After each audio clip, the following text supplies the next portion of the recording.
दोस्तों, अंग्रेज भारत के समस्त शूद्रों के लिए कैसे भाग्य विधाता साबित हुए, आइए इस वीडियो में जानते हैं। जब अंग्रेजों ने रेलवे लाइन पूरे देश में बिछाना शुरू किया तो ब्राह्मणों ने हिंदू समाज को भड़काकर उसका जबरदस्त विरोध किया था, यह कहकर कि अंग्रेज धरती माता को लोहे से बांध रहे हैं, अधर्म हो जाएगा, महामारी फैल जाएगी, कोई नहीं बचेगा।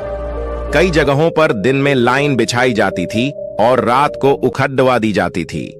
कहीं कहीं तो धार्मिक भावना भड़काकर देवी देवता की मूर्ति स्थापित कर लाइन उखाड़कर रातों रात मंदिर बनवा देते थे। यदि आपको इसका आज भी प्रमाण देखना है तो गाजीपुर जिले में दिल्ली कोलकाता रूट पर दिलदार नगर जंक्शन स्टेशन पर उखाड़ी लाइन पर ही शायर माई का रातों रात मंदिर बनवा दिया था।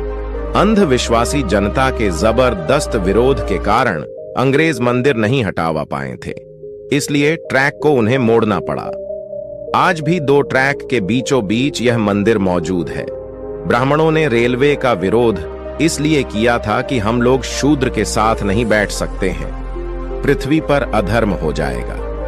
हम लोगों के लिए अलग बोगी, नहीं तो डब्बे में ही अलग से ऊंची सीट ब्राह्मणों के लिए बनाना पड़ेगा, तभी हिंदू धर्म की पवित्रता बनी रहेगी। ब्राह्मणों के विरोध के बावजूद अंग्रेजों ने रेलवे के रूप में बहुत बड़ा उपक्रम भारतीयों को दिया, एक नरबली, जो कि शूद्रों की दी जाती थी। अंग्रेजों ने इसे रोकने के लिए 1830 में कानून बनाया था। 2 ब्राह्मण जज पर रोक। सन 1919 ईस्वी में अंग्रेजों ने ब्राह्मणों के जज बनने पर रोक लगा दी थी। अंग्रेजों ने कहा था कि इनका चरित्र न्यायिक नहीं होता है। 3 शासन में ब्राह्मण को शासन व्यवस्था पर ब्राह्मणों का 100% तक कब्जा था। अंग्रेजों ने इन्हें 2.5% पर लाकर खड़ा कर दिया था। 4 संपत्ति का अधिकार। अंग्रेजों ने अधिनियम 11 के तहत शूद्रों को 1703 ईस्वी में संपत्ति रखने का अधिकार दिया था। 5 देवदासी प्रथा अंग्रेजों ने ही बंद कराई। इस प्रथा में यह होता था कि शूद्र समाज की लड़कियां मंदिरों में देवदासी के रूप में रहती थीं। पंडा पुजारी उनके साथ छोटी उम्र में बलात्कार करना शुरू कर देते थे और उनसे जो बच्चा पैदा होता था उसे हरिजन कहते थे।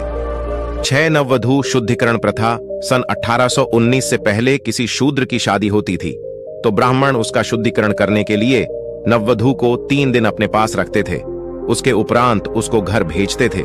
इस प्रथा को अंग्रेजों ने 1819 ईस्वी में बंद करवाया। 7 चरक पूजा अंग्रेजों ने 1868 ईस्वी में बंद कराई। इसमें यह होता था कि कोई पुल या भवन बनने पर शूद्रों की बलि दी जाती थी। 8 गंगा दान प्रथा। शूद्रों के पहले लड़के को ब्राह्मण गंगा में दान करवा दिया करते थे, क्योंकि वह जानते थे कि पहला बच्चा हृष्ट पुष्ट होता है, इसीलिए उसको गंगा में दान करवा दिया करते थे। अंग्रेजों ने इस प्रथा को रोकने के लिए 1835 में एक कानून बनाया था। 9 कुर्सी का अधिकार शूद्रों को अंग्रेजों ने 1835 ईस्वी में कुर्सी पर बैठने का अधिकार दिया था। इससे पहले शूद्र कुर्सी पर नहीं बैठ सकते थे। 10 शिक्षा का अधिकार अंग्रेजों ने सबके लिए शिक्षा का दरवाजा खोले। पहले शूद्र जातियों, आज की ओबीसी, एससी, एसटी व सभी वर्ण की महिलाओं को पढ़ने का अधिकार नहीं था। 11 सरकारी सेवाओं में प्रतिनिधित्व। अंग्रेजों ने शूद्र वर्ण की जातियों को सरकारी सेवाओं में गवर्नमेंट ऑफ इंडिया एक्ट के माध्यम से प्रतिनिधित्व देने की व्यवस्था किया। अतः अंग्रेजों ने शूद्र, अतिशूद्र जातियों के हितों को ध्यान में रखते हुए अनेक सामाजिक, आर्थिक और राजनैतिक सुधार किए थे।